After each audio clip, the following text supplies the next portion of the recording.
흔히들 로마 신화라는 단어를 많이 들어보셨을 겁니다. 하지만 로마는 정말 신화로 시작했을까요?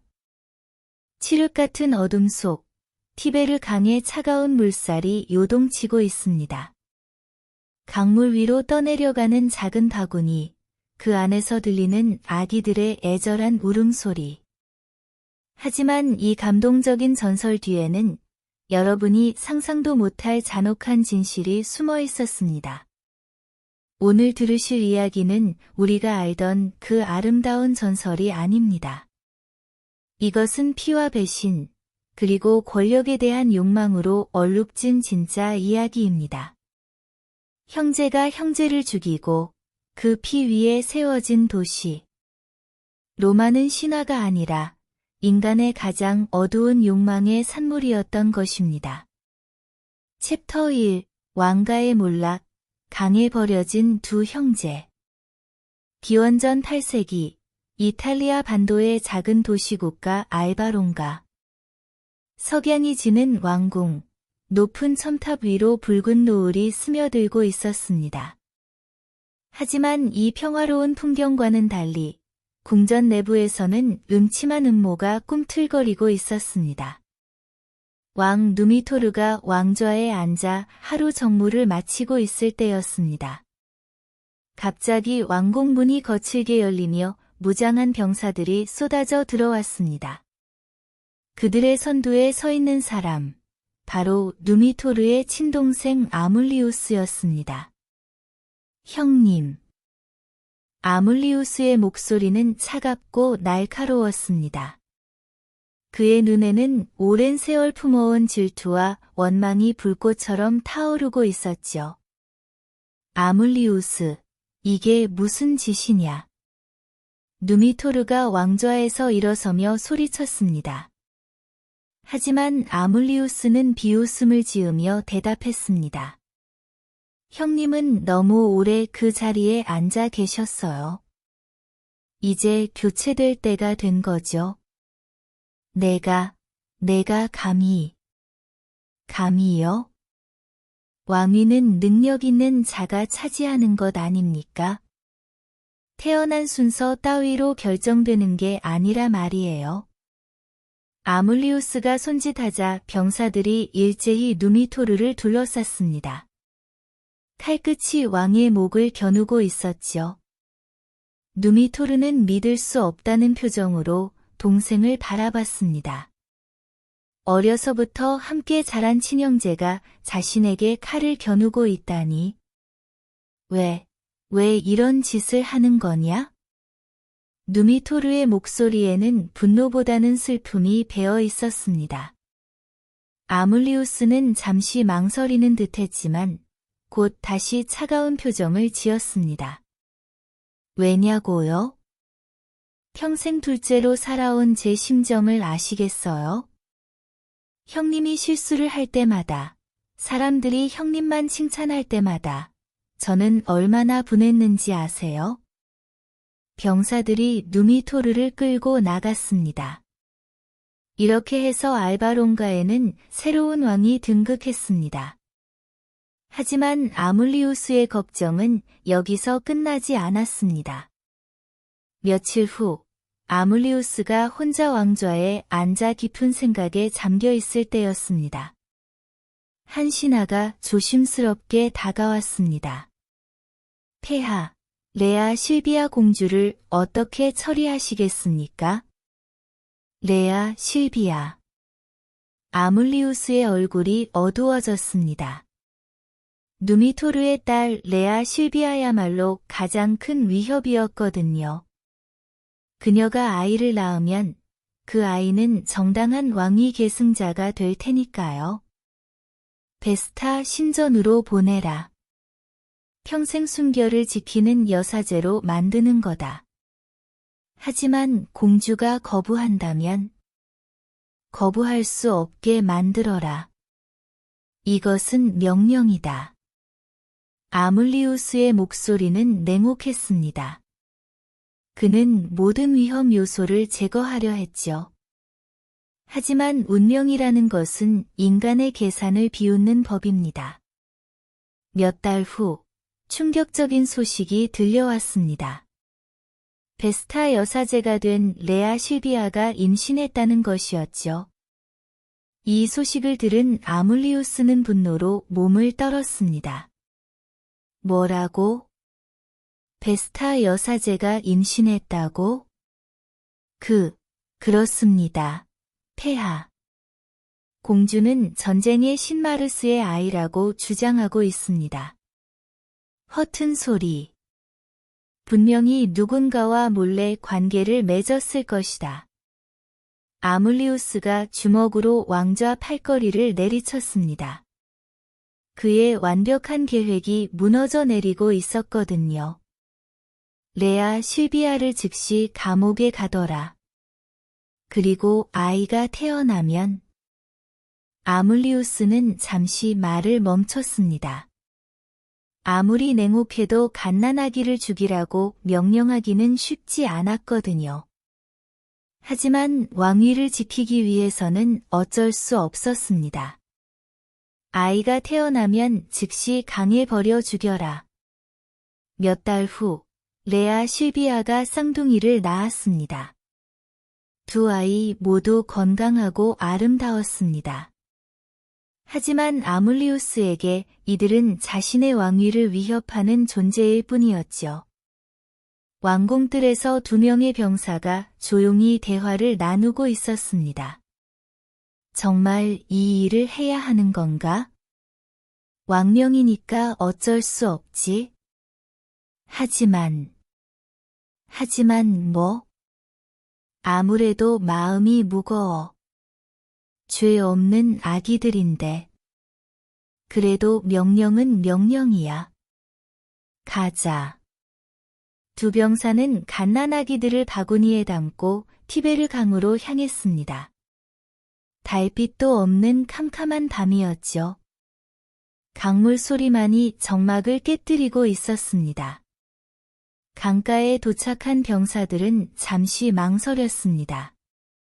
바구니 안에서 아기들이 배고픔에 울고 있었거든요. 정말 이대로 물에 띄워야 하나? 다른 방법이 있나?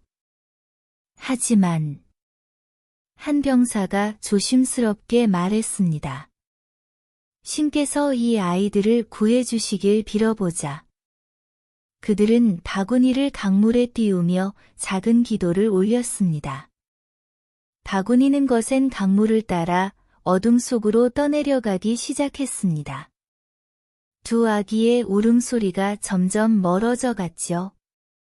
하지만 이것은 끝이 아니었습니다. 오히려 전설의 시작이었던 것입니다. 챕터 2. 늑대의 젖을 먹은 아이들. 티베르 강의 차가운 물살이 작은 바구니를 이리저리 흔들어댔습니다. 바구니 안에서는 두 아기가 춥고 배고파서 계속 울어댔지만 이 깊은 밤에 그 소리를 들어줄 이는 아무도 없었습니다. 으앙, 으앙. 아기들의 울음소리가 점점 약해져 갔습니다. 추위와 배고픔이 작은 생명들을 서서히 잠식해가고 있었죠. 바구니는 급한 물살에 휩쓸려 이곳저곳을 떠돌았습니다. 그런데 새벽이 되자 기적 같은 일이 벌어졌습니다. 강가의 한 나무 뿌리에 바구니가 걸려 멈춘 것입니다. 물가 근처의 풀숲이 바구니를 받쳐주고 있었죠. 이때 근처 숲에서 물을 마시러 나온 암늑대 한 마리가 있었습니다. 이 늑대는 얼마 전 사냥꾼들에게 새끼들을 모두 잃고 혼자 남겨진 채 슬픔에 잠겨있던 상태였습니다. 늑대가 물을 마시려고 강가에 다가섰을 때 희미한 울음소리가 들려왔습니다. 끄응. 늑대는 귀를 쫑긋 세웠습니다. 그 소리가 자신이 잃은 새끼들의 울음과 비슷하게 들렸거든요. 늑대는 조심스럽게 소리가 나는 곳으로 다가갔습니다. 바구니 안에서 두 아기가 울고 있는 것을 발견한 늑대는 처음에는 경계심을 가졌습니다. 인간의 냄새가 났거든요. 하지만 아기들의 애절한 울음소리를 듣자 이상하게도 마음이 움직였습니다. 늑대는 바구니 주변을 몇 바퀴 돌며 상황을 파악했습니다. 이 작은 생명들이 도움이 필요하다는 것을 본능적으로 알 수 있었죠. 모성 본능이 종족을 뛰어넘어 발동한 것입니다. 조심스럽게 바구니에 다가간 늑대는 두 아기를 확인했습니다. 아기들은 추위에 떨고 있었고 배고파서 계속 울고 있었죠. 늑대는 망설임 없이 자신의 젖을 물려주기 시작했습니다. 아기들이 늑대의 따뜻한 젖을 빨기 시작했습니다. 처음에는 낯선 감촉에 놀랐지만 곧 본능적으로 젖을 빨기 시작했죠. 늑대는 인내심을 갖고 두 아기를 번갈아가며 먹였습니다. 이런 일이 며칠 동안 계속되었습니다. 늑대는 매일 이 자리로 와서 아기들을 돌봤습니다. 비가 올 때는 자신의 몸으로 아기들을 가려주고 추울 때는 품에 안아 체온을 나눠주었죠. 아기들은 점점 건강해졌습니다. 늑대의 정성스러운 보살핌 덕분에 위기를 넘긴 것이죠. 늑대와 아기들 사이에는 특별한 유대감이 형성되었습니다. 늑대는 이 두 아기를 자신의 새끼처럼 여겼고 아기들도 늑대를 어머니처럼 따랐습니다. 하지만 며칠이 지나자 한계가 보이기 시작했습니다. 늑대가 아무리 정성을 다해도 인간 아기에게는 제대로 된 인간의 보살핌이 필요했거든요. 그러던 어느 날 오후, 파우스툴루스라는 이름의 목동이 양들을 몰고 강가로 왔습니다. 그는 이 지역에서 오래 양을 치며 살아온 평범한 목동이었습니다. 이상하네. 양들이 왜 자꾸 저쪽으로 가려고 하지? 파우스툴루스가 양들을 따라가다가 강가 근처에서 기이한 광경을 목격했습니다. 암늑대 한 마리가 인간 아기 둘을 돌보고 있는 것이었죠. 이게 뭐지? 내 눈에 뭔가 잘못 보이는 건가? 파우스툴루스는 눈을 비비며 다시 봤지만 분명한 현실이었습니다. 늑대가 정말로 인간 아기들에게 젖을 먹이고 있었던 것입니다. 파우스툴루스는 며칠 동안 이 광경을 숨어서 지켜봤습니다. 정말 믿기 어려운 일이었거든요. 하지만 늑대는 분명히 두 아기를 자신의 새끼처럼 보살피고 있었습니다. 신이시여, 이런 일이 정말 가능한 겁니까? 파우스툴루스는 깊은 고민에 빠졌습니다. 이 아기들을 그냥 두어야 할까요? 아니면 자신이 데려가야 할까요? 늑대가 잘 돌보고 있긴 하지만 결국 이들은 인간이었습니다. 마침내 파우스툴루스는 결심을 굳혔습니다. 그는 천천히 늑대에게 다가갔습니다. 늑대는 처음에 경계하는 눈빛을 보였지만 파우스툴루스의 선량한 의도를 감지했는지 공격하지 않았습니다. 걱정하지 마라, 친구야. 나는 이 아이들을 해치려는 게 아니야. 파우스툴루스가 부드러운 목소리로 말했습니다. 놀랍게도 늑대는 마치 이 순간을 기다리고 있었던 것처럼 조용히 물러서며 아기들을 파우스툴루스에게 맡겼습니다. 늑대는 마지막으로 두 아기를 한 번씩 핥아주었습니다. 마치 작별 인사를 하는 것 같았죠. 그리고는 깊은 숲속으로 사라져 갔습니다. 파우스툴루스는 그 모습을 보며 가슴이 뭉클해졌습니다. 정말 신기한 일이야. 이 아이들에게는 특별한 운명이 있는 게 틀림없어. 파우스툴루스는 두 아기를 품에 안고 집으로 돌아갔습니다. 그의 아내 아카라렌티아는 처음에는 깜짝 놀랐지만 남편으로부터 사연을 듣고는 기꺼이 아기들을 받아들였습니다. 여보, 이 아이들은 정말 특별해 보여요. 이렇게 아름다운 아기들을 본 적이 없어요. 그러게 말야. 늑대가 키웠다는 게 믿어지지 않을 정도로 건강하고 부부는 오래도록 아이를 갖지 못해 아쉬워했던 터라 이 두 아기를 하늘이 내려준 선물로 여겼습니다. 파우스툴루스는 두 아기에게 이름을 지어주었습니다. 한 명은 로물루스, 다른 한 명은 레무스라고 부르자. 이렇게 해서 강에 버려져 죽을 뻔했던 두 아기는 기적적으로 새로운 삶을 얻게 되었습니다. 하지만 이들의 운명은 여기서 끝나지 않았습니다. 이들이 자라면서 보여줄 놀라운 능력과 카리스마, 그리고 그로 인해 벌어질 갈등과 비극은 아직 시작도 하지 않았거든요. 과연 이 두 형제는 어떤 인물로 성장하게 될까요? 그리고 이들 사이에는 어떤 운명적인 대립이 기다리고 있을까요? 이야기는 계속됩니다. 챕터 3 도시의 꿈. 그러나 갈라진 형제. 세월이 흘러 로물루스와 레무스는 건장한 청년으로 성장했습니다. 파우스툴루스 부부의 사랑 속에서 자란 두 형제는 누구보다도 용맹하고 지혜로웠습니다. 하지만 이들에게는 보통 사람들과는 다른 면이 있었죠. 어느 여름날, 마을 광장에서 젊은이들이 모여 있었습니다. 마을에 늑대떼가 나타나 양들을 해치고 있다는 소식이 들려왔거든요. 도대체 누가 저 늑대들을 처치할 수 있을까? 한 청년이 걱정스럽게 말했습니다. 그때 로물루스가 앞으로 나섰습니다. 내가 해결하겠다. 로물루스, 너 혼자서? 위험해. 혼자가 아니야. 레무스와 함께 갈 테니까. 레무스도 형 옆에 섰습니다.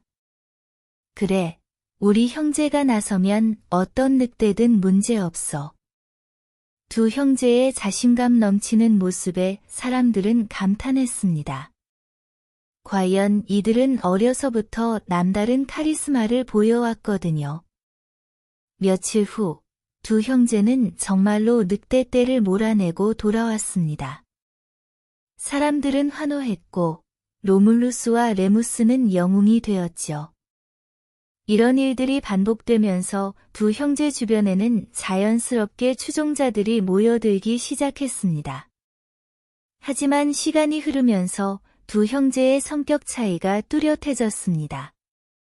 어느 날 저녁, 파우스툴루스의 집에서 가족 회의가 열렸습니다. 아버지, 저희에게 진실을 말씀해 주세요. 로물루스가 진지한 표정으로 말했습니다. 무슨 진실을 말하는 거냐? 저희가 정말 아버지의 친아들인지요? 아니면... 파우스툴루스는 깊은 한숨을 내쉬었습니다. 언젠가는 말해야 할 때가 올 것이라고 생각했지만 이렇게 빨리 올 줄은 몰랐거든요. 그래, 너희는 내 친아들이 아니다. 그럼 저희는 누구입니까? 레무스가 다급하게 물었습니다. 너희는 알바 롱가 왕가의 후손이다. 너희 외할아버지는 누미토르 왕이시고 어머니는 레아 실비아 공주셨다. 뭐라고요? 두 형제는 충격에 빠졌습니다. 자신들이 왕족의 후손이라니. 그럼 저희는 왜 여기에?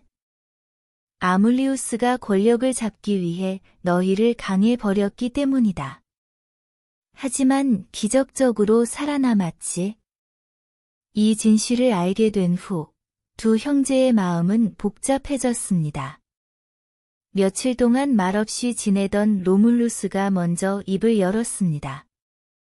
레무스야, 우리가 어떻게 해야 할지 알겠지? 응, 형, 아물리우스에게 복수해야 해. 맞아. 우리에게는 정당한 왕위 계승권이 있어. 하지만 레무스는 좀 더 직접적이었습니다.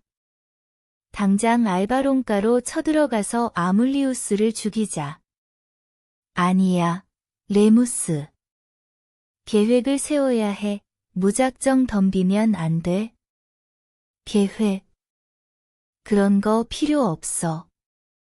우리 힘이면 충분해. 이미 이때부터 두 형제의 성격 차이가 드러나고 있었습니다. 로물루스는 신중하고 계획적이었지만 레무스는 즉흥적이고 대담했죠.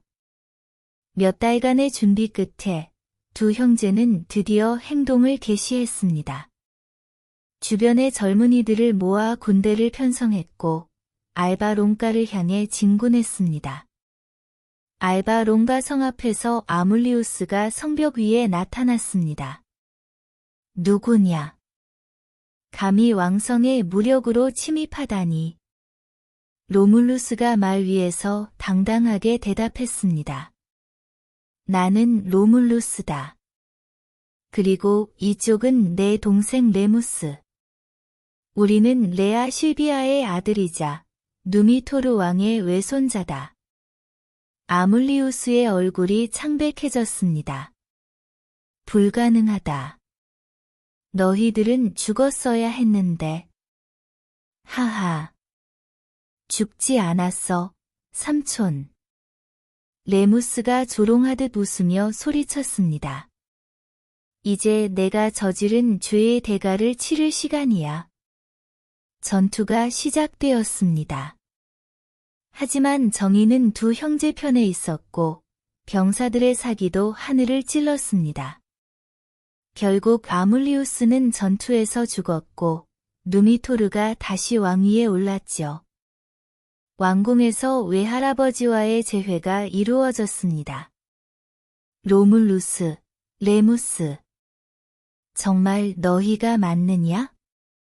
누미토르가 두 외손자를 끌어안으며 눈물을 흘렸습니다. 할아버지. 두 형제도 감격스러워했습니다. 하지만 누미토르의 제안은 그들이 생각했던 것과 달랐습니다. 이제 알바론가에 남아서 나를 도와다오. 언젠가는 이 왕위를 너희에게 물려주겠다. 그러자 로물루스가 정중히 대답했습니다. 할아버지, 감사하지만 저희는 다른 꿈을 가지고 있습니다. 다른 꿈? 네, 저희만의 새로운 도시를 세우고 싶습니다. 레무스도 동의했습니다. 기존의 것을 물려받는 게 아니라 우리 손으로 직접 만들어 보고 싶어요. 누미토르는 아쉬워했지만 두 외손자의 의지를 꺾을 수는 없었습니다. 그렇다면 내 축복과 함께 출발하거라. 두 형제는 기쁜 마음으로 새로운 터전을 찾아 나섰습니다. 그들이 목표로 한 곳은 티베르 강 유역의 7개 언덕이 있는 지역이었죠. 하지만 새로운 도시를 건설하는 과정에서 첫 번째 갈등이 시작되었습니다. 어느 날 저녁, 임시 천막에서 두 형제가 대화를 나누고 있었습니다. 로물루스, 도시를 어느 언덕에 세울 생각이야? 팔라티노 언덕이 좋겠어. 방어하기 좋고 전략적 가치가 높거든. 아니야. 아벤티노 언덕이 훨씬 나아. 더 넓고 사람들이 살기 좋잖아. 레무스야, 도시는 살기 좋은 것도 중요하지만 방어가 우선이야. 형은 항상 그런 식이야. 너무 신중하기만 해. 그리고 넌 너무 성급해. 처음에는 단순한 의견 차이였지만 시간이 갈수록 더욱 심각해졌습니다. 각자를 따르는 사람들도 편이 갈리기 시작했죠. 며칠 동안 논쟁이 계속되자 누군가가 제안했습니다. 신의 뜻을 물어보는 게 어떨까요? 신의 뜻? 네, 새의 비행을 관찰해서 징조를 보는 거죠. 두 형제는 이 방법으로 결정하기로 합의했습니다. 로물루스는 팔라티노 언덕에서, 레무스는 아벤티노 언덕에서 각각 새의 징조를 기다렸습니다. 긴장감이 흘렀습니다. 도시의 운명이, 아니 두 형제의 운명이 이 순간에 달려 있었거든요. 얼마 후 레무스가 소리쳤습니다. 6마리 독수리가 나타났다. 그의 지지자들이 환호했습니다. 하지만 조금 후 로물루스 쪽에서도 외침이 들렸습니다. 12마리 독수리다. 이제 문제가 복잡해졌습니다. 레무스가 먼저 징조를 받았지만 로물루스가 더 많은 독수리를 봤거든요. 과연 누구의 편을 신이 들어준 걸까요? 챕터 4 형제의 피로 세워진 로마. 독수리 징조를 둘러싼 논쟁은 두 형제 사이의 갈등을 걷잡을 수 없이 키웠습니다. 각자의 진영에서는 서로 다른 해석이 나왔거든요. 레무스의 지지자들이 먼저 목소리를 높였습니다. 레무스님이 먼저 징조를 받으셨으니 신이 그분을 선택하신 거야. 맞아. 순서가 중요한 거지. 하지만 로물루스 쪽에서도 맞섰습니다. 아니다. 개수가 더 중요해. 12마리가 6마리보다 강력한 신의 뜻이야. 그래, 로물루스님이 진짜 선택받으신 분이다. 두 진영의 대립이 격해지자 로물루스와 레무스가 직접 나섰습니다. 레무스야, 이제 그만하자. 더 많은 독수리를 본 게 분명한 신의 뜻이야. 로물루스가 형의 권위를 내세우며 말했습니다. 형이라고 항상 옳은 건 아니야. 나도 똑같은 권리가 있어. 레무스의 목소리에는 오랫동안 쌓인 불만이 배어 있었습니다. 권리? 난 형이고 넌 동생이야. 그것만으로도 충분한 차이지. 그런 식으로 나올 거야?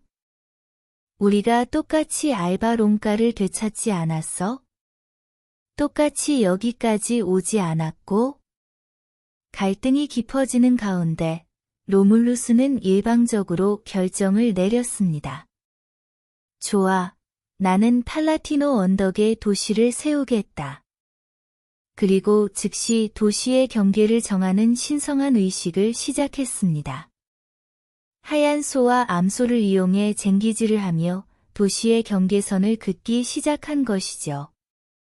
로물루스가 엄숙하게 쟁기를 끌며 주문을 외웠습니다. 이 선이 우리 도시의 신성한 경계가 될 것이다. 이를 넘는 자는 도시의 적으로 간주한다. 지켜보던 사람들도 숙연해졌습니다. 새로운 도시가 탄생하는 역사적인 순간이었거든요. 하지만 레무스의 마음은 분노로 가득했습니다. 그는 멀리서 형이 경계선을 긋는 모습을 바라보며 속으로 중얼거렸습니다. 저런 선 하나로 도시를 지킨다고? 말도 안 돼. 레무스의 분노는 점점 커져갔습니다.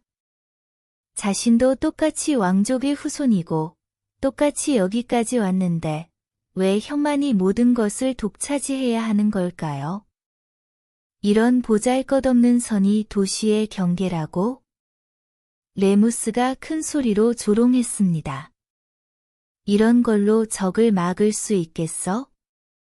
로물루스가 잠시 쟁기질을 멈추고 동생을 바라봤습니다. 레무스, 이 의식을 방해하지 마라. 방해? 나는 진실을 말하는 것뿐이야. 그러더니 레무스는 충동적으로 행동했습니다. 로물루스가 그은 경계선을 훌쩍 뛰어넘은 것입니다. 자, 봐. 이렇게 쉽게 넘을 수 있는 선이 무슨 의미가 있어? 그 순간 시간이 멈춘 것 같았습니다. 모든 사람들이 숨을 죽이고 지켜봤습니다. 로물루스의 얼굴은 창백해졌고 분노로 일그러졌지요. 레무스, 내가 지금 무슨 짓을 한 거야? 아무것도 아니야. 단지 선 하나를 넘은 것뿐이지. 아무것도 아니라고? 로물루스의 목소리가 떨렸습니다. 분노와 슬픔이 뒤섞인 복잡한 감정이었죠. 이건 단순한 선이 아니야. 우리 도시의 신성한 경계야. 내가 그걸 모독했어. 신성하다고? 웃기지 마. 레무스도 물러서지 않았습니다. 정말 도시를 지키고 싶으면 제대로 된 성벽을 쌓으라고. 그 말이 로물루스의 마지막 인내심을 무너뜨렸습니다.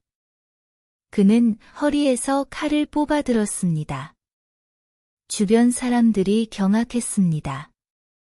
로물루스, 뭐 하는 거야? 설마 동생을. 하지만 로물루스의 눈에는 차가운 결심이 서려 있었습니다. 그는 떨리는 목소리로 말했습니다. 이 도시의 경계를 넘는 자는 누구든지, 심지어 나의 형제라도. 형, 설마. 레무스가 뒤늦게 위험을 감지했지만 이미 너무 늦었습니다. 이런 운명을 맞게 될 것이다. 로물루스가 칼을 레무스의 가슴에 깊숙이 찔러 넣었습니다.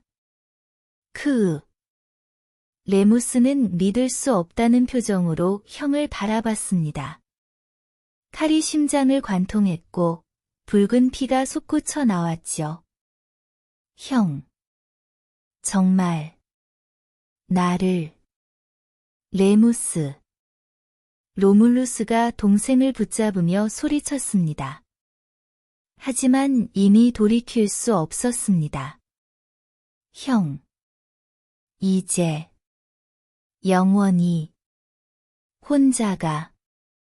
될 거야. 레무스의 마지막 말이었습니다. 그는 형의 품에서 숨을 거두었지요. 레무스. 레무스야. 로물루스가 동생의 시체를 흔들며 절규했습니다. 하지만 레무스는 이미 차가워져 가고 있었습니다. 주변 사람들은 충격에 빠져 아무 말도 할 수 없었습니다. 그들이 존경하던 두 지도자 중 한 명이 다른 한 명을 죽인 것이었거든요. 로물루스는 동생의 시체를 내려다보며 복잡한 감정에 휩싸였습니다. 후회와 슬픔, 그리고 분노가 뒤섞여 있었지요. 하지만 동시에 이것이 새로운 도시를 위해 반드시 필요한 일이었다고 스스로를 다독였습니다. 몇 분간의 정적 후, 로물루스가 천천히 일어섰습니다. 보았느냐, 모두들. 그의 목소리는 냉정했습니다. 이것이 우리 도시의 법을 어긴 자들의 운명이다. 비록 내 친동생이라도 예외는 없다. 사람들은 로물루스의 단호한 의지를 확인할 수 있었습니다. 이 사람은 자신의 도시를 위해서라면 친동생도 죽일 수 있는 냉혹한 지도자였던 것입니다. 로물루스는 레무스의 장례를 정중히 치러주었습니다. 그리고 새로운 도시에 자신의 이름을 따서 로마라고 명명했습니다. 오늘부터 이곳은 로마다. 기원전 753년 4월 21일의 일이었습니다. 이렇게 해서 후에 세계를 지배하게 될 위대한 도시 로마가 탄생했습니다. 하지만 그 시작은 형제의 피로 얼룩져 있었지요. 밤이 되자 로물루스는 혼자 언덕 위에 서서 별을 바라봤습니다. 레무스야. 미안하다. 하지만 이것이 우리 도시를 위한 길이었어. 그의 눈에서 눈물이 흘러내렸습니다. 왕이 된 기쁨보다는 동생을 잃은 슬픔이 더 컸거든요. 하지만 로물루스는 이 감정을 억누르고 앞으로 나아가야 했습니다. 로마는 처음부터 폭력과 배신의 역사로 시작된 것입니다. 로물루스는 왕이 되었지만 그의 마음속에는 평생 지워지지 않을 상처가 남았습니다. 하지만 그는 강한 의지로 이를 극복하고 로마를 발전시켜 나갔지요. 과연 이 피와 배신으로 시작된 도시가 어떤 운명을 맞이하게 될까요? 챕터 5 신화와 진실 사이의 로마. 로물루스가 레무스를 죽이고 로마를 건국한 후 그의 마음은 결코 평온하지 않았습니다. 낮에는 강인한 왕의 모습을 보였지만 밤이면 동생의 마지막 모습이 꿈에 나타나 그를 괴롭혔거든요.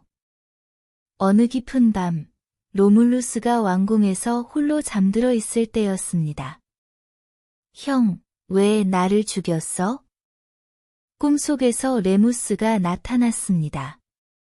가슴에는 여전히 칼자국이 선명했고 그의 눈에는 원망이 가득했지요. 레무스야. 나는. 형은 이제 영원히 혼자야. 내가 말했잖아. 아니야. 나는 로마를 위해서. 로마. 형의 욕심을 위해서지. 로물루스가 식은땀을 흘리며 잠에서 깼습니다. 이런 악몽이 매일 밤 반복되었죠. 하지만 그는 자신의 감정을 억누르고 새로운 도시를 건설하는 데 온 힘을 쏟았습니다. 로마 초기의 가장 큰 문제는 인구 부족이었습니다. 로물루스를 따라온 사람들은 대부분 남성이었고 여성의 수가 절대적으로 부족했거든요. 어느 날 로물루스가 신하들과 회의를 하고 있었습니다. 폐하, 이대로는 우리 도시가 발전할 수 없습니다. 무슨 말인가? 여성이 너무 부족합니다.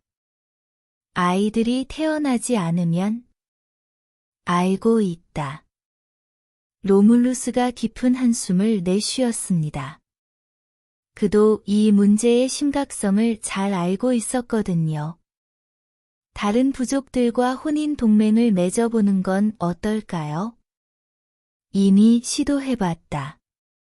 모두 거절당했어. 그럼 어떻게 해야? 로물루스는 잠시 생각에 잠겼습니다. 그리고 냉혹한 결정을 내렸습니다. 축제를 열자. 넵투누스 신에게 바치는 성대한 축제를 말이야. 축제요? 그래, 주변 부족들을 모두 초청하는 거다. 가족 단위로 말이야. 신하들은 로물루스의 진짜 의도를 눈치챘습니다. 하지만 아무도 감히 반대하지 못했죠. 몇 주 후, 성대한 축제가 열렸습니다. 사비니족을 비롯한 여러 부족들이 가족 단위로 참석했습니다. 로마인들은 최고의 음식과 술을 준비했고 화려한 경기와 공연을 펼쳤지요. 사비니족의 한 아버지가 딸에게 말했습니다. 정말 멋진 축제구나. 로마인들이 이렇게 친절할 줄 몰랐어. 맞아요, 아버지. 음식도 맛있고. 하지만 그들은 로마인들의 진짜 의도를 전혀 눈치채지 못했습니다. 축제가 절정에 달했을 때 로물루스가 미리 정한 신호를 보냈습니다. 그가 망토를 높이 들어 올린 것이죠. 지금이다. 미리 준비된 로마 청년들이 일제히 움직였습니다. 사비니족 여성들을 붙잡기 시작한 것입니다. 뭐 하는 거야? 도와줘. 아버지. 여성들의 비명소리가 축제장을 가득 메웠습니다. 갑작스러운 상황에 사비니족 남성들은 당황했지만 무기도 없이 온 그들로서는 저항할 힘이 없었습니다. 이게 무슨 짓이냐? 사비니족 족장이 분노하며 소리쳤습니다. 로물루스. 이런 식으로 할 거였으면 왜 축제에 초청했느냐? 로물루스가 당당하게 대답했습니다. 로마의 번영을 위해 필요한 일이었소. 하지만 걱정 마시오. 우리는 이 여성들을 정중히 대우하고 정식 아내로 맞이할 것이오. 정식 아내라고? 이건 납치야, 납치. 부족의 생존을 위한 선택이요. 사비니족 사람들은 분노했지만 어쩔 수 없었습니다. 그들은 복수를 다짐하며 빈손으로 돌아갔죠. 이 사건은 후에 사비니 여성들의 납치라고 불리게 되었습니다. 로물루스는 이를 로마의 필요에 의한 정당한 행위라고 주장했지만 그 본질은 폭력이었습니다. 세월이 흐르면서 로마는 점점 강해졌습니다. 로물루스는 뛰어난 군사적 재능을 발휘해 주변 부족들을 정복하거나 동맹으로 끌어들였습니다. 어느 날 전쟁에서 승리하고 돌아온 로물루스에게 신하가 보고했습니다. 폐하, 또 하나의 부족이 우리에게 항복했습니다. 좋다. 그들을 어떻게 처리했나? 저항하는 자들은 모두 제거했고 나머지는 로마 시민으로 받아들였습니다. 훌륭해. 로물루스는 만족스러워했습니다. 그에게는 평화로운 해결책보다 힘에 의한 해결이 더 효과적이었거든요. 하지만 성공할수록 로물루스는 더욱 독재적이 되어갔습니다. 그는 원로원을 만들었지만 실질적인 권력은 모두 자신이 쥐고 있었습니다. 원로원 회의에서 한 원로가 조심스럽게 의견을 제시했습니다. 폐하, 최근 정책이 너무 일방적인 것 같습니다. 일방적이라고? 로물루스의 눈빛이 차가워졌습니다. 왕이 결정하는 것이 당연하지 않은가? 물론이지만 원로원의 의견도. 원로원은 조언을 하는 기관일 뿐이다. 결정은 내가 한다. 원로들은 더 이상 반박하지 못했습니다. 로물루스의 권위에 맞서기에는 위험이 너무 컸거든요. 시간이 흐르면서 사람들은 로물루스와 레무스의 이야기를 다시 해석하기 시작했습니다. 냉혹한 현실보다는 아름다운 전설을 선호했던 것이죠. 한 늙은 은유 시인이 광장에서 이야기를 들려주고 있었습니다. 옛날 옛적 전쟁에 신마르스의 아들들이 있었답니다. 신의 아들들이요? 그래요.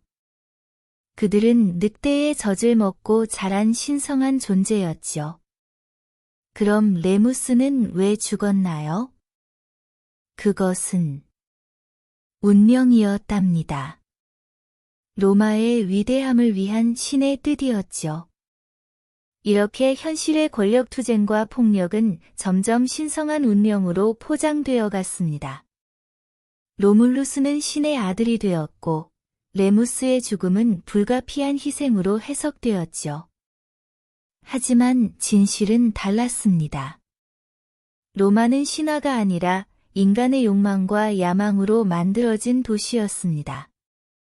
로물루스는 신의 아들이 아니라 권력에 목마른 인간이었고 레무스의 죽음은 운명이 아니라 선택의 결과였죠. 로물루스가 통치한 37년 동안 로마는 작은 도시 국가에서 지역의 강자로 성장했습니다. 하지만 그 성장의 이면에는 끊임없는 전쟁과 정복이 있었죠. 로물루스의 말년은 더욱 독재적이었습니다. 그는 자신을 신격화하려 했고 절대적인 권력을 추구했습니다. 원로원과의 갈등도 심해졌죠. 어느 날 원로원에서 비밀 회의가 열렸습니다. 로물루스가 너무 나간다. 자신을 신이라고 하더군. 이대로 둘 수는 없어. 하지만 어떻게 할 수 있겠나. 그의 힘이 워낙 방법이 있어. 원로들의 음모가 시작되었습니다. 그들은 로물루스를 제거하기로 결심했죠. 얼마 후 로물루스가 갑자기 사라졌습니다. 공식적으로는 신이 되어 하늘로 올라갔다고 발표되었지만 실제로는 원로원에 의해 암살되었을 가능성이 높습니다. 이렇게 해서 로마 건국의 진짜 이야기가 끝났습니다. 우리가 알고 있던 아름다운 전설과는 전혀 다른 모습이었죠. 로마는 늑대의 사랑으로 시작된 것이 아니라 인간의 탐욕으로 시작되었습니다. 형제애가 아니라 형제살해로, 평화가 아니라 폭력으로 세워진 도시였던 것입니다. 하지만 바로 이런 냉혹함이 로마를 강하게 만들었습니다. 로물루스가 보여준 현실주의와 권력 지향적 사고방식은 후대 로마인들에게 고스란히 전해졌거든요. 그들은 도덕이나 이상보다는 실용성과 효율성을 중시했습니다. 평화보다는 승리를, 공존보다는 지배를 택했죠. 이제 여러분은 로마 건국의 진실을 알게 되었습니다. 로마는 신화로 시작된 것이 아니라 피와 배신으로 시작되었고, 그 본질은 처음부터 권력투쟁과 정복 의지였습니다. 그리고 이런 DNA는 로마가 세계 제국으로 성장하는 과정에서 더욱 강화되어 갔죠. 로물루스 이후 로마에는 왕들이 이어졌고, 그 후에는 공화정이, 그리고 마침내 제국이 등장했습니다. 하지만 그 모든 역사를 관통하는 것은 로물루스가 보여준 냉혹한 현실주의였습니다. 과연 이런 로마가 어떻게 세계를 정복하게 되었을까요? 그리고 그 과정에서 얼마나 많은 피와 배신이 있었을까요? 로마의 진짜 역사는 이제 막 시작된 것뿐입니다. 다음 이야기에서는 로물루스 이후 로마의 왕정시대, 그리고 왕들을 몰아내고 세워진 공화정의 이야기를 들려드리겠습니다. 과연 로마는 어떤 방식으로 지중해를 정복해 나갔을까요? 그 놀라운 이야기가 여러분을 기다리고 있습니다.